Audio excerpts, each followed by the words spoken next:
এখন দেখো আমার নেক্সট অ্যালডিহাইডের প্রিপারেশনটা হচ্ছে অ্যালকিন থেকে। তাহলে আমার নেক্সট প্রিপারেশন কি? Aldehyde from alkene. অ্যালকিনের সাধারণ সংকেতটা কি? অ্যালকিনের সাধারণ সংকেত হচ্ছে দিস। এই অ্যালকিন থেকে আমরা অ্যালকোহল অ্যালকোহল কেন বলি, এই অ্যালকিন থেকে আমরা অ্যালডিহাইড যেরকম তৈরি করা যায়, ঠিক একইভাবে কিটোনও তৈরি করা যায়। আমরা এখানে যেহেতু শুধুমাত্র অ্যালডিহাইড নিয়ে আলোচনা করছি, তাই আমরা শুধুমাত্র অ্যালকিন থেকে কিভাবে অ্যালডিহাইড করা যায় তার আলোচনা করব। কিন্তু মনে রাখবে, যে পদ্ধতিতে আমি অ্যালকিন থেকে অ্যালডিহাইড তৈরি করছি, ওই একই পদ্ধতিতে অ্যালডিহাইড থেকে কিটোনও তৈরি করা যাবে। জাস্ট এই স্টার্টিং ম্যাটেরিয়ালটা আলাদা হয়ে যাবে, আর বাকি পদ্ধতি যেমন অ্যালডিহাইডের ক্ষেত্রে যেমন ছিল, কিটোনের প্রস্তুতিও একই হবে। এখন অ্যালডিহাইড থেকে এখন অ্যালকিন থেকে অ্যালডিহাইড বা কিটোন কি করে তৈরি করা যায়? অ্যালকিন থেকে অ্যালডিহাইড বা কিটোন তৈরির একমাত্র রাস্তা হচ্ছে ওজোনোলাইসিস। ওজোনোলাইসিস কথাটার মানে কি? এর মধ্যে দুটো কথা জড়িয়ে আছে। ওজোনোলাইসিস বিক্রিয়াটা দুটো ধাপে সংগঠিত হবে। দুটো ধাপ কি না, প্রথমে অ্যালকিনটার মধ্যে ওজোন, বিশুদ্ধ ওজোন অথবা অক্সিজেন মিশ্রিত ওজোন পাঠানো হবে দ্রাবক হিসাবে। অ্যাসিটিক অ্যাসিড বা অন্য যে কাউকে তুমি সুবিধা মতো নাও, সাধারণত অ্যাসিটিক অ্যাসিড নাও।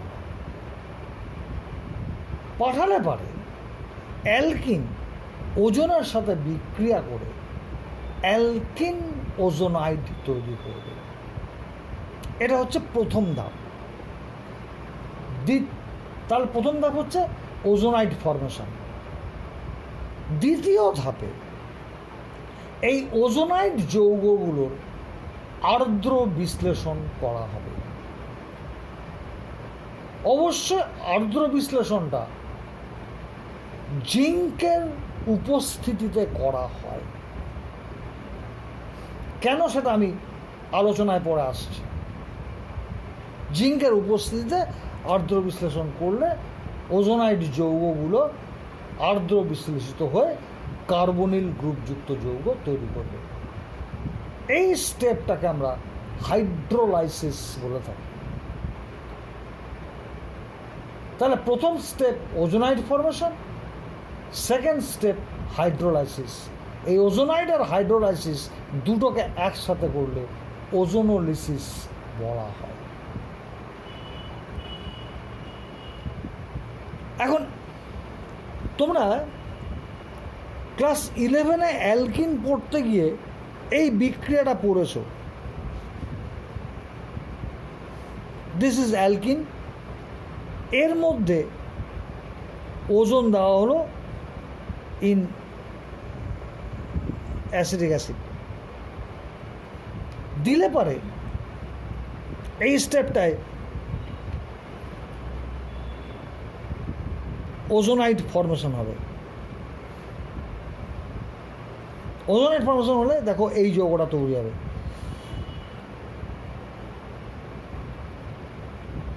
এটাকে বলছি আমরা অ্যালকিন ওজোনাইড। এই অ্যালকিন ওজোনাইড যৌগটার জিঙ্কের উপস্থিতিতে যদি আমরা আর্দ্র বিশ্লেষণ করি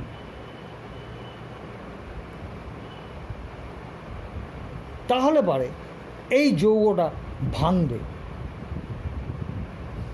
ভেঙে এই কাণ্ডটা হবে।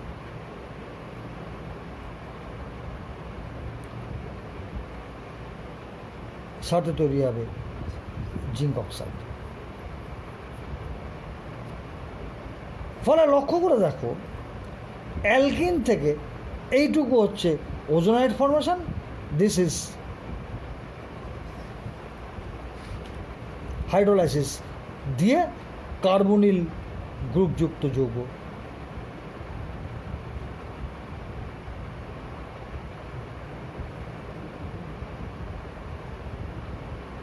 কার্বনিল গ্রুপযুক্ত যৌগ তৈরি হচ্ছে। এইবার এই কার্বনিল গ্রুপযুক্ত যৌগটা অ্যালডিহাইড যেমন হতে পারে তেমনি কিটোনও হতে পারে। এইটা নির্ভর করবে অ্যালকিনটা আমরা কি নিয়েছি তার উপরে। লক্ষ্য করে দেখো, এই যে এইখানে কার্বনিল গ্রুপটা নিয়েছিস, সেটা স্ট্রাকচার এটা, আর এই যে আরেকটা কার্বনিল গ্রুপযুক্ত যৌগ, এটারও স্ট্রাকচার এটা। এখন এইখানে যদি একটা আর একটা এইচ বসিয়ে দিই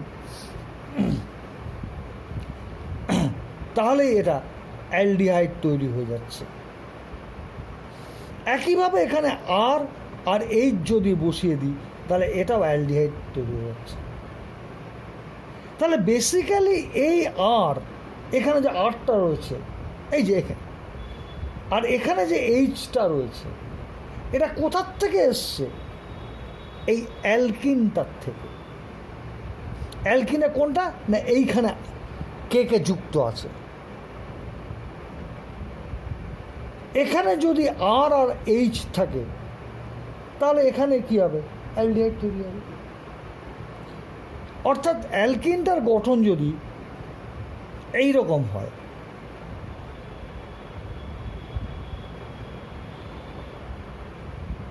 এই জাতীয় অ্যালকিনটা নিই,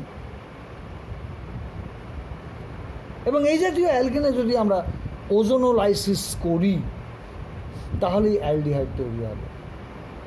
কীরকম? O3 দিয়ে ওজোনাইড তৈরি করলাম, জিঙ্কের উপস্থিতিতে আর্দ্র বিশ্লেষণ করলে পারে এই দেখো এইটা তৈরি হবে।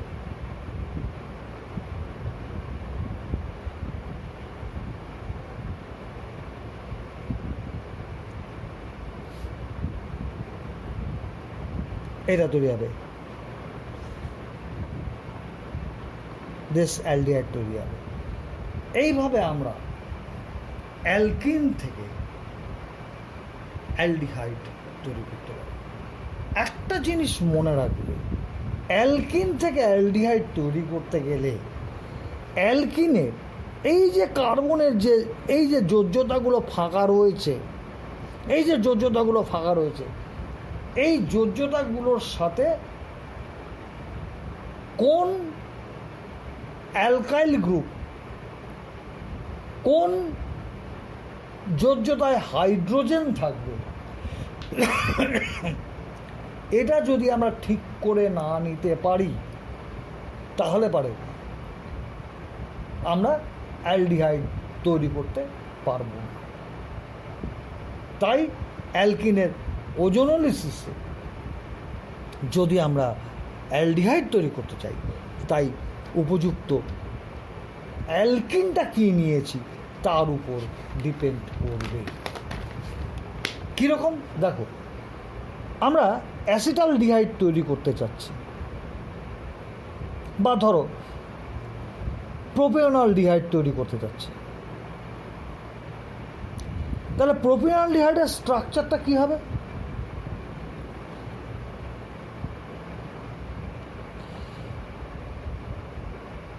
ঠিক,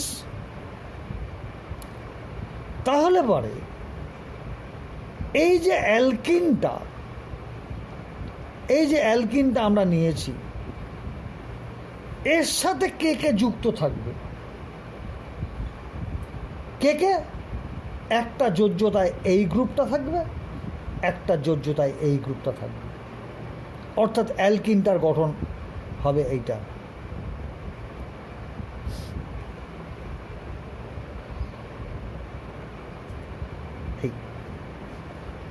এই যৌগটার ওজোনোলিসিস কর।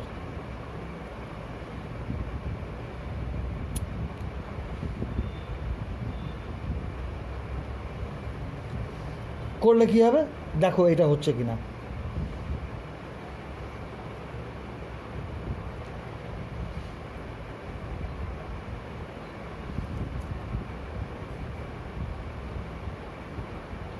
দেখো এটা হচ্ছে কিনা, এটা হয়। অর্থাৎ খুব সুন্দরভাবে আমরা দুই অণু এটা পাচ্ছি।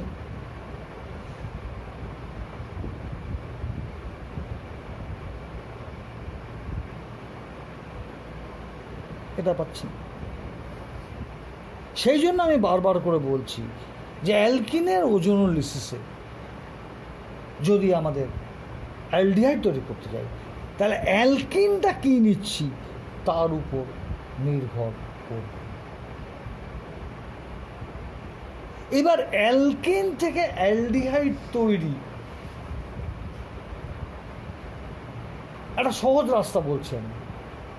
ধর একটা অ্যালকিন নিয়েছিস, উৎপন্ন কার্বনিল গ্রুপযুক্ত যৌগটা কি হবে? মাঝপথে বিক্রিয়াটা ভুলে গেছিস, বা বিক্রিয়াটা মনে আছে কিন্তু উৎপন্ন যৌগটা কি হবে ওটা ভুলে গেছে। তাহলে কি হবে? তুই ওরা করলি কি, অ্যালকিনটা নেওয়া হলো,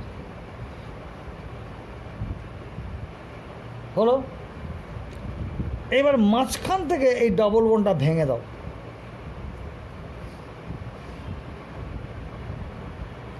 ডাবল বন্ডটা ভেঙে দিলে কি হবে?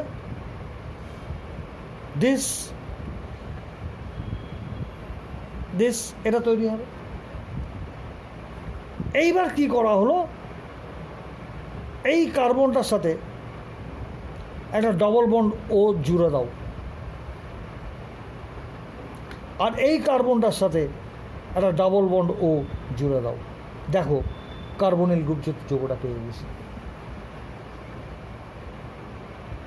আমার মাঝখানে এই স্টেপগুলো মনে আছে, কিন্তু উৎপন্ন যৌগ কী হবে আমার মনে করতে পারছি না।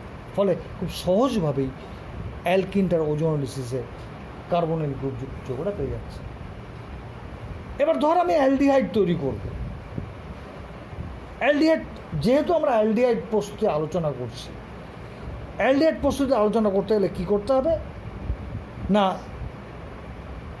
এইখানে একটা আর থাকবে, একটা এইচ থাকবে, এখানে একটা আর থাকবে, একটা এইচ থাকবে, তবেই দেখো যৌগটা অ্যালডিহাইড তৈরি হবে। দেখো যৌগটা অ্যালডিহাইড তৈরি হয়ে যাচ্ছে। দেখো লক্ষ্য করো।